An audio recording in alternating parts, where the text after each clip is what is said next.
Testing, check, check, check. Ready. And are we rolling? Wait, hold on. All right, that's better. The worst 80s title song ever, Late Night Lover. You know, it's like the Lost Billy Ocean song or something. Like, how did you land on this collection of songs? Yeah, I started a record that I was gonna call it 615, and I was so committed to the title that at the end of Brown Eyes Baby music video, I give the girl in the song a bracelet, and on the bracelet it says 615. And so I was already preempting everything with what I thought was going to be the first single off this new album, blah, blah, blah. Well, that song didn't even make the album. I just let it be as a standalone single. So, but I had a vision for making this 615 album that just didn't pan out.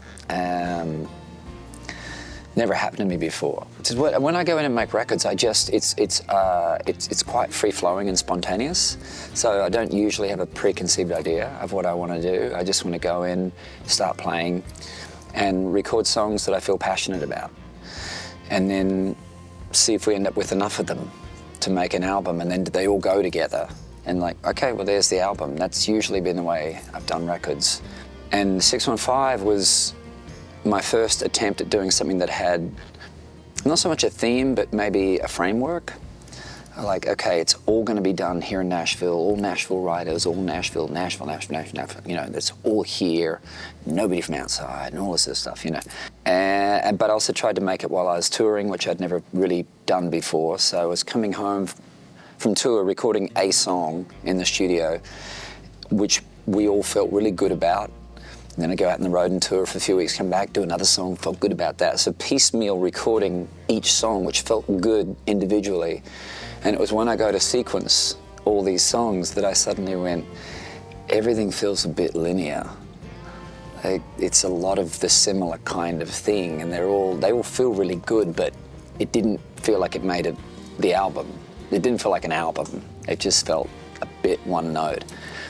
And it wasn't the fault of the theme I had in place, but I thought I should just be able to do whatever I want to do.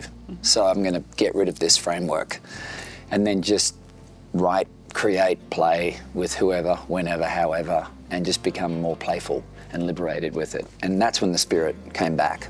So I think the first thing just was lacking a bit of spirit. It had a lot of this and didn't have a lot of this. Was that a hard call for you to make? Because that's a lot of work. I bet it was. Yes. Yeah. It was, because it was also a domino effect feeling that it wasn't just, oh, this one didn't work out, I'll just, get back to work for a little bit. It was like a huge amount of time.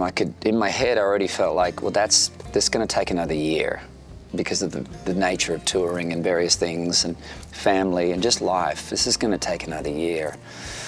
Which means we won't tour next year. So that pushes the tour off into 2 years, and suddenly everything just felt like it was dominoing way into the future. So I thought, well, do I just say this is fine? This album's fine. It's got good songs on it, and then we can get it out. We can hit the road. We can keep the thing going. This would be a much better plan, but I've got to live with it, I've got to live with the record. I've got to go and then play those songs live, and I think there's some songs missing from this record. I think there's some really strong ones, and what I did was there was 4 songs that I really loved on that record, Daytona, Messed Up As Me. There's a few on there that were in that cluster, and I thought I'll take those songs and I'll see what those songs would need to support them across an album.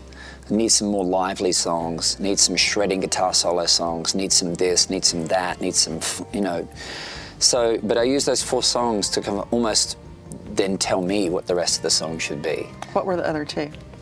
So Daytona, Messed Up As Me, Heart Like a Hometown, and I think Break the Chain was the other one. Those 4 songs, and if you hear those 4 together, you're like, oh yeah, I wouldn't put those 4 together. And I had 13 songs all very similar to that. So I took those 4 and just built around them. You spaced them out. That's what. Yeah, spaced them out and then built around them. What should go before it, what would come after it in sequencing a record, and went about it that way. So were those like your tent poles? Did you start like writing and looking for songs at that point to fit with those, or did you just wait and see what you got, like what you came up with? Yeah, I just threw myself into the playfulness of the studio, of writing with people I'd never written with before, people like Chase McGill, and even my bass player Jerry Flowers. I'd written with him, but not really properly written with him. Greg Wells, who's from LA, who I'd written with a lot, I brought him to town, put the 4 of us together. We wrote Straight Line and we wrote Chuck Taylor's in two back-to-back days. And just with those 2 songs, I felt like, oh, here we go. This is the spirit I was missing on the other songs. Is that when did you know it was going to work? I think the first song we wrote was Chuck Taylor's, and that felt so exciting and fresh and original, but familiar as well. It felt like it had my spirit in it, but in a fresh new way.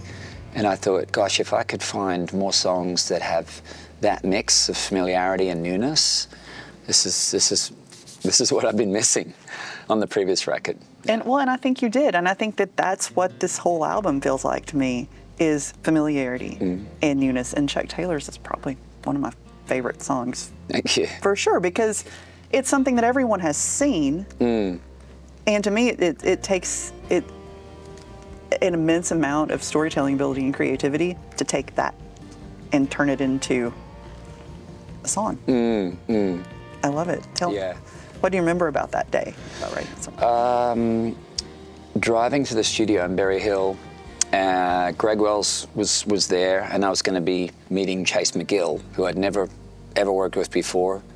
But I asked Jerry Flowers, my bass player, we need a storyteller in the mix who I've never worked with. Who would you like? And he goes, Chase McGill's great. We should have him. So I'm like, great, okay. Don't know him. Let's see what happens. And I'm driving to the studio, and I wanted to come with something, some idea. I didn't have any idea, and I thought, a lot of the times you show up in the studio, I show up in the studio, and we just start jamming, and something comes, and you just follow it. But I've also had it where nothing comes. And I thought, if I can have something prepared, anything, we don't have to use it, but it may be something.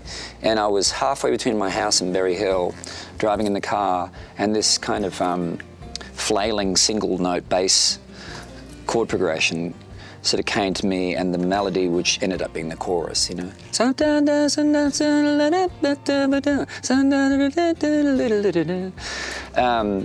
The whole thing, so the whole chorus was formed, but with no lyric. So meter, melody, chords, everything done, but zero idea what the song's about. But it sounded really exciting, and I got to the studio, grabbed a bass, said to Greg, just give me a 4/4 drum feel. And then I flailed around the bass and sang this melody in front of the guys. And Chase McGill said, oh, I've got this idea for a song called Chuck Taylor's. And I said, oh, I love this. That's a great title. What's Chuck Taylor's about? And he read me the chorus. He just read it out to me, but he had no melody or anything either. And as he was reading it, I went, I think this fits. And I grabbed the lyric, flailed the bass, sang the melody I just walked in with, and it was like hand in glove. It just, the lyrics and the melody were meant to go together, and we were off and running from there. That's amazing. Yeah, it was Does that typically happen? Not where someone's already fleshed out a lyric.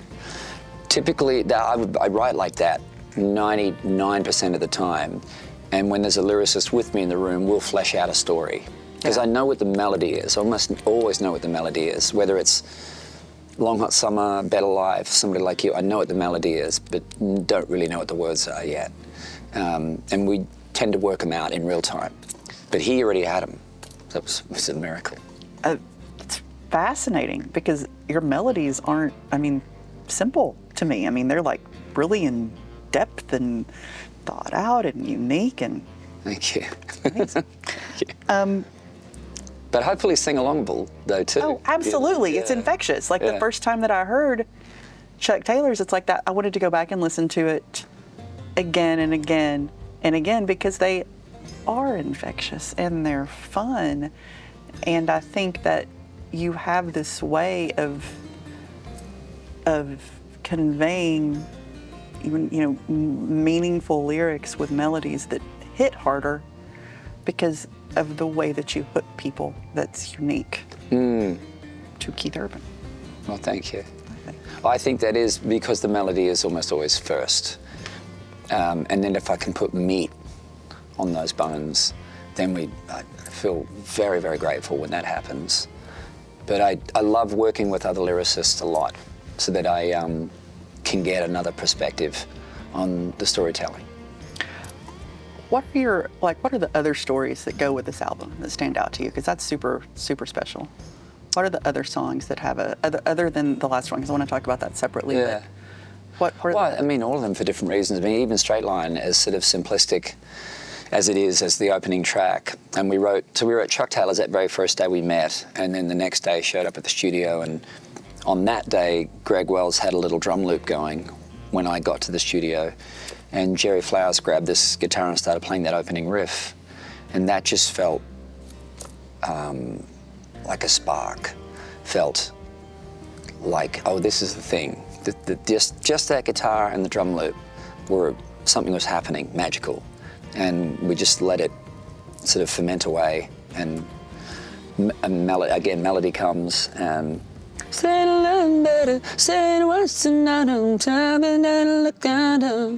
no lyric, but that melody feels very definite to me. And that song started out as Late Night Lover. Late Night Lover, and we're all just like, this is the worst 80s title song ever, Late Night Lover. It's like the Lost Billy Ocean song or something. Except he would have written a much better song. And in that wonderful way of misinterpreting or mishearing a lyric, as I sort of said, Late Night Lover is a terrible title. Then everybody, Jerry and Chase are all working on things, but they're singing very quietly. And Jerry's going, and I went, did you just say Straight Line Lover? And he went, I don't know. And I go, that's Straight Line Lover's interesting. Yeah, I kind of like Straight Line Lover. That's, what is that? And then we started talking about that, and we just lost the love a bit and went to Straight Line, and the song came together pretty quick. Of just breaking out of monotony, and I think a lot of it was born of the record I just made, where I felt like it was all very linear and a bit too much of one thing, and I needed just to break out of that. And that song's spirit definitely has that.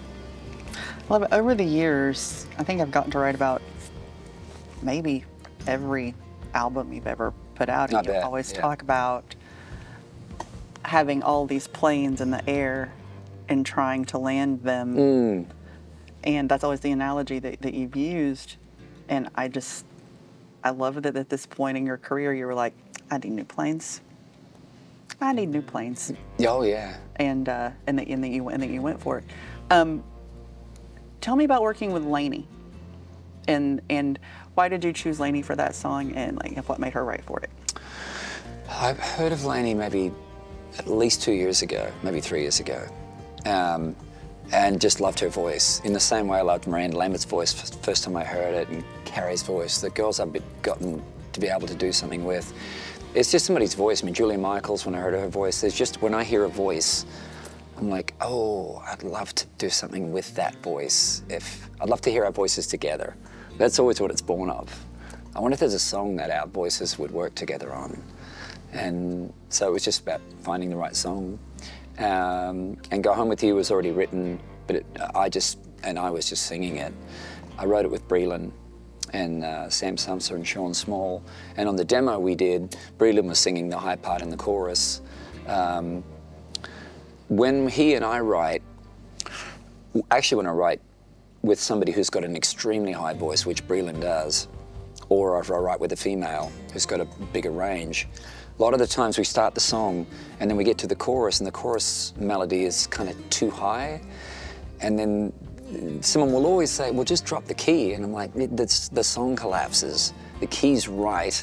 Let's just figure out how we're going to get this chorus sung in this key. And so in the case of that song, I just said, Breland, you just sing the high bit. I'll sing the low bit, and we'll smash it together and make it a sound, you know. So, like I said, it wasn't meant to be a duet. He was more of a backing vocal part to heighten the chorus excitement. But then the suggestion was made that she'd be great to sing the second verse, which at first I couldn't picture because it wasn't written for someone else to sing, but then it made sense. Yeah. That she could be the person in this song. It was meant to be very ambiguous, or playful.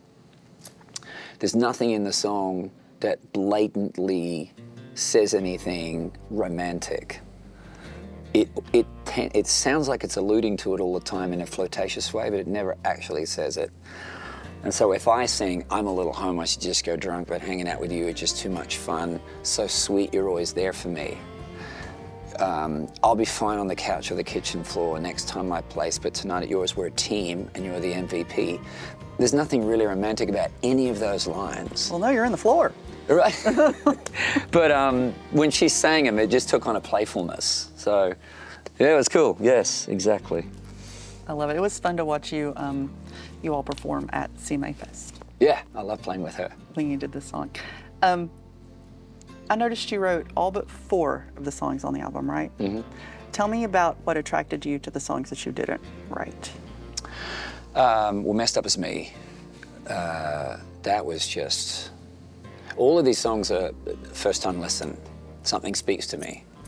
I rarely have to listen to a song over and over. It either kind of speaks to me or it doesn't speak to me. Mm-hmm. I've had songs speak to me that I couldn't quite wrangle, and I had to sort of let it go just because I couldn't make it my own. But Messed Up As Me was just immediate. I loved the lyric. I was in from the beginning. When I get blue, I get dark blue. I was like, I'm in. Mm-hmm. What's going on? What is this? That lyric just grabbed me. Love Is Hard. Probably not coincidentally, both those songs have Shane McAnally in the mix. Oh. Such a slouchy person. Such a hack. Yeah. And he sent that song to me right at the very end, almost when we were mixing everything. And he just sort of Hail Married this thing through my phone.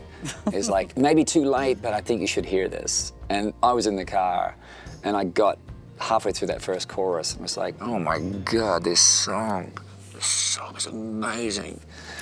I called him and I just said, yeah, absolutely. I will work so hard to get this song working right for me. Was it extra work to get that one done? Yeah, it was. Aaron Kanata is one of the writers on that. Shane and Justin Tranter, the 3 of them wrote it. Aaron Kanata I didn't know, I'd never met. He did pretty much all the track and plays everything pretty much on that thing. Guitar, drums, keyboards, bass, like everything. And I loved the track. Justin Tranter did the backing vocals on it. I loved them as well. Justin sang the demo. So I got a copy of the song without Justin singing, so I could just sing along with the track. And the more I did it, the more I felt like, I think the track's fine as it is. I don't think I need to reinvent the wheel on this. So I thought, well, I should at least replace the guitar, right? You know, that's what you do. That's what I do. And I tried it a couple of times and I didn't like it. I just liked Aaron's approach, just suited everything about the emotion of the song. So it's the first track I've ever recorded that I play literally not one instrument on it. I'd be the only artist in Nashville who would say, I put my guitar on it, I didn't like it. Nobody's gonna be that honest, Keith. I'm in service of the song.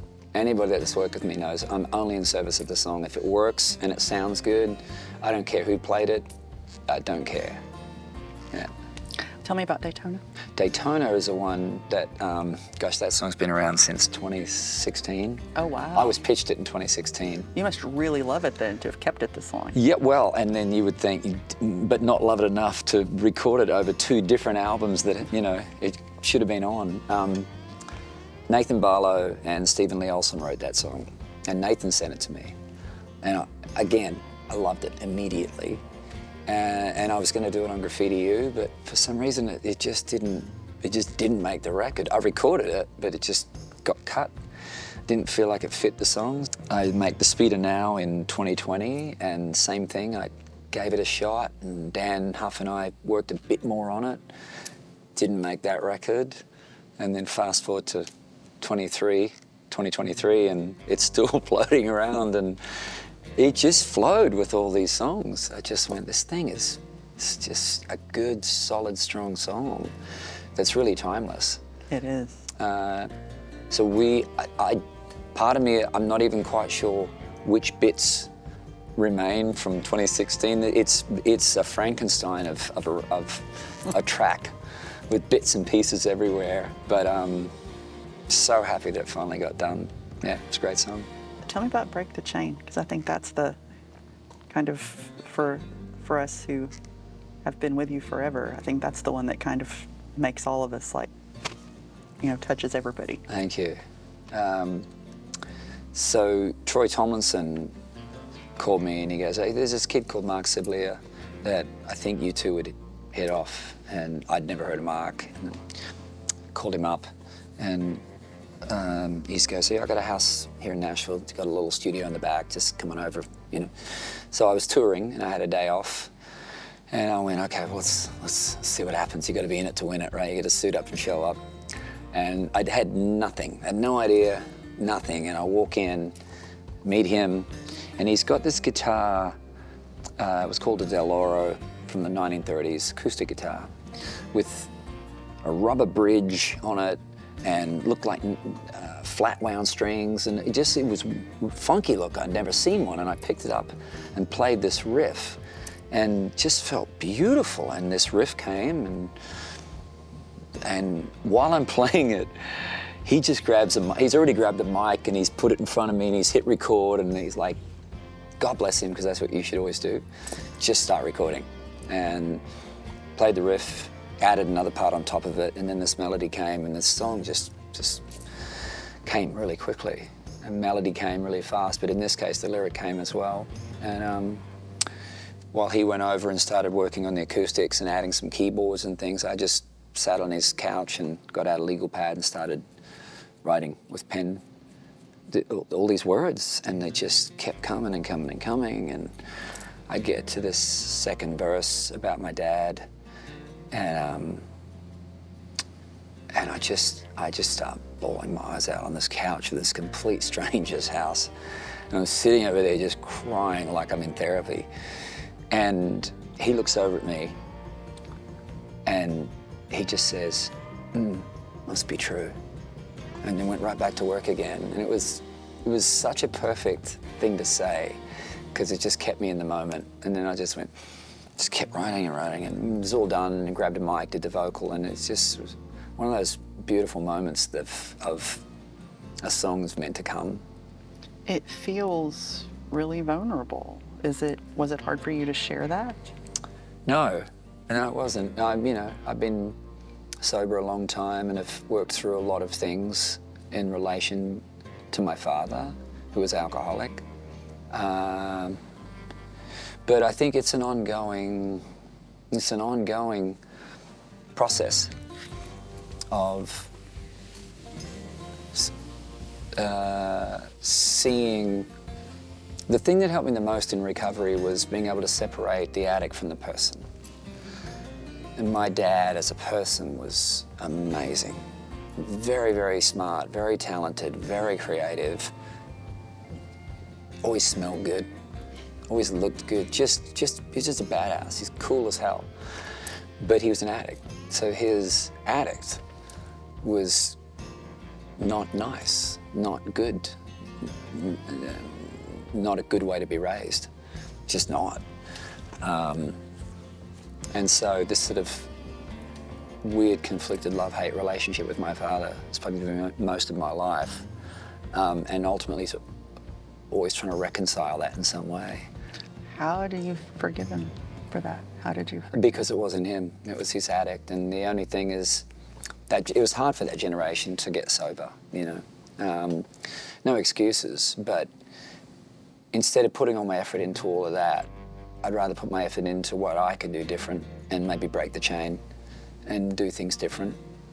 And I'm a I'm a flawed individual. I still make big mistakes, but I'm trying to do things differently, raise our kids different. There's a lot of things I take from my dad that were really good, and a lot of things I do not do because they weren't. And I'm trying to do things different and break the chain, and that's how that song came, very quickly. I hear you describe all of the things about him that you call badass, and they're all everything that I've known Keith to be for the last. He always smells good. He always looks good. Thank you, Dad. Yeah. You know, and my mom too. I mean, I love my mom. I mean, I am who I am. I'm a product of both of them, very, very much. I wouldn't be. My mom is very friendly and outgoing, and I wouldn't be an entertainer if it wasn't for my mom. And I wouldn't have the artistic thing that my dad had. It's, you know, it's just a wonderful artist with an unfulfilled life. And I want to break that chain as well and do things different, you know, try and manifest the life that he would have had he have been sober. I think it would have been a very different life. I feel like over the years we've talked about things that you do specifically because they make you happy. It's like you like to set up your shows a certain way so you can be closer to fans and you can see their arms on the stage and you have all of your cars that you like to drive, and I remember years ago we had to stop an interview early so you could go pick your kids up from school. And I guess your dad must be very proud. The what? Your dad must be very proud watching you from heaven now. Yeah, I feel that. I have a better relationship with my dad now since he passed away than I ever did when he was alive. Absolutely. Do you remember? You won't remember. We sat on the stage, and I brought the picture, but I didn't bring it in. We sat on the stage the night of your Country Music Hall of Fame exhibit, and we both cried because you were sad that you couldn't be there, and Rick Diamond took the picture, and it hangs in my house. Does it? Oh my gosh. And I was so honored that you shared that story with me, and it's really special that I get to talk to you about this song. Do you think you would have liked it? Do I think my dad would have liked this song? Do you think your dad would have liked this song? I don't know. You know, he would have mixed feelings on it. Why is that? Because well, I guess it's a tricky question to answer because it would have to be if he had gotten sober and gone through real recovery to work through all of his lifelong things and been able to see all of that behavior differently and be at peace with it. It's very hard for a lot of people to get sober and then look back at the wreckage that they've caused and come to terms with it by separating themselves from the addict. It's very hard to do, but that's where all the forgiveness for the self comes in. I think if my dad had been able to do that, he would love the song more. But without that, I think it would have been a difficult song for him to hear, because there's a lot of painful truth in there. It probably would have made him a better person. Who knows? Or a different person. Who knows? I think the overriding importance of the song for me is the chance to maybe help somebody else see things in a different way, because you can't do anything about the past. I mean, you know, the past is a guidepost, not a hitching post. But I can do things about what I'm going to do moving forward, and if that helps anybody, then the song's done a good thing. Tell me about the title. Because it's not from a song title. Like, where did the title come from? Well, weirdly enough, it pops up in 4, maybe 5 songs on the album. Just the word? Just that word, yeah. Even Straight Line. Remember When This Kind of High Was Us, Babe. Daytona has I Can't Fight That Neon Florida. Trying to find new highs, but I can't fight that neon Florida sky. Laughing Along with the Drink says I'm on a Friday high because I just got paid, and the word kept popping up everywhere. And I just thought, what a great word. It's universally understood. It's a simple word that has so many different interpretations to people, but it's a place of utopia. It's a place of euphoria. It's a place to try and get to. We all agree on that. We just may have different ways of getting there, but it's definitely the destination. So I thought, what a perfect title for all of these songs. And the spirit of the record ultimately is that.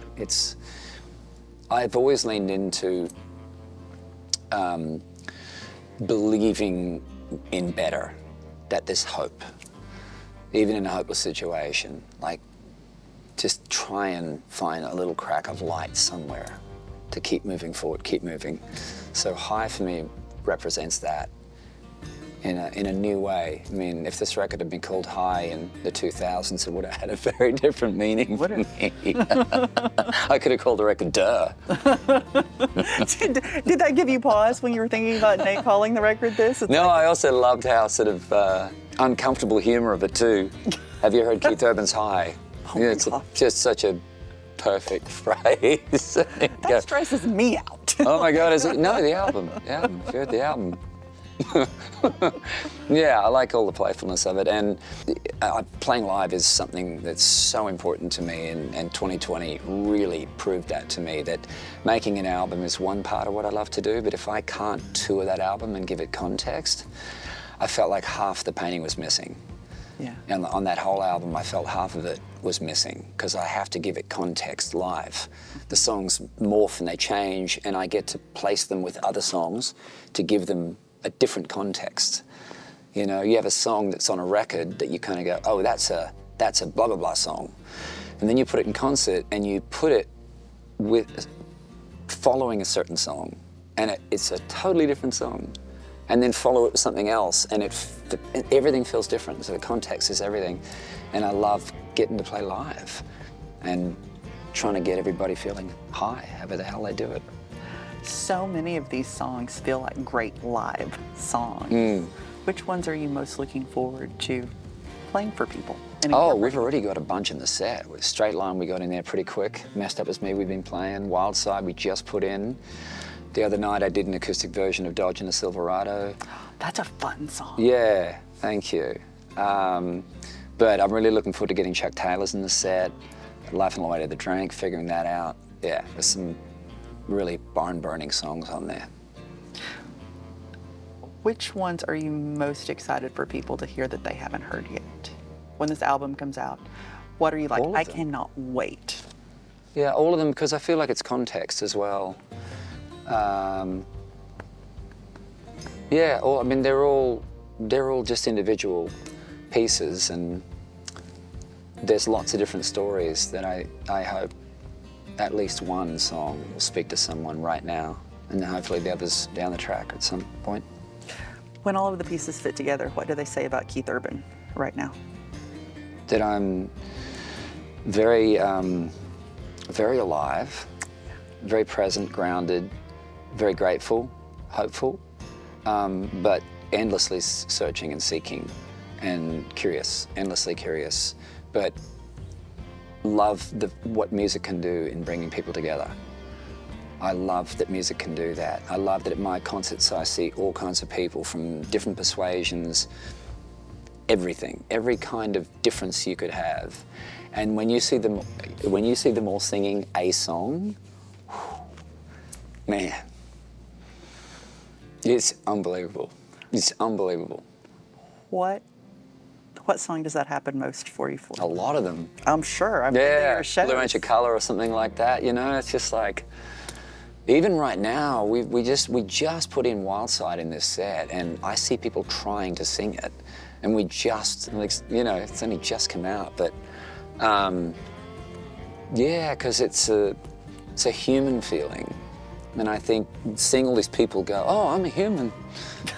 Yeah, we all are. We all are. We all cry and have fear and excitement and trepidation, anxiety, and hopes and dreams and wants and heartbreak and love. We have so much in common that to see that at a concert is, you can't have that enough, I reckon, especially right now. For sure. You get to be the one who does that. You get to be the one who unites all of these people. I get to be a part of that, yeah, and I get to have the music come through us to be a part of that. But I'm a part of it too, you know, meaning like I can feel that sense of unity and be just as grateful as the person in the front row. I don't feel separate to them. I'm sort of going, you can see them going, oh my God, this is so good. And I go, it is, because I'm experiencing it too. I don't feel it's me. I feel like this thing happens and we're all there experiencing it. So. I love that. I mean, I guess we've been chatting for 15 years, and you still get so excited and so passionate about playing live and making albums. And a lot of people don't, a lot of people, you just feel like they just phoned it in. Can you talk about what it means to you? I mean, like, how do you stay so excited and inspired and motivated? New things. I think there's constantly new things. We were just talking today about, my wife did a post of Taylor Sheridan gave her a cowboy hat, and she has this great picture that somebody took from behind her with this cowboy hat on. She just looks so cool, and I said to her, you should put Tough by Lana Del Rey as the song for that post, because that song is so good. It's so original. And this image I'm looking at is so original. The construct, everything about it is just completely original. And when I see something that just is incredibly fresh and original, Billie Eilish's new album, Taylor's record, it's not like anything else.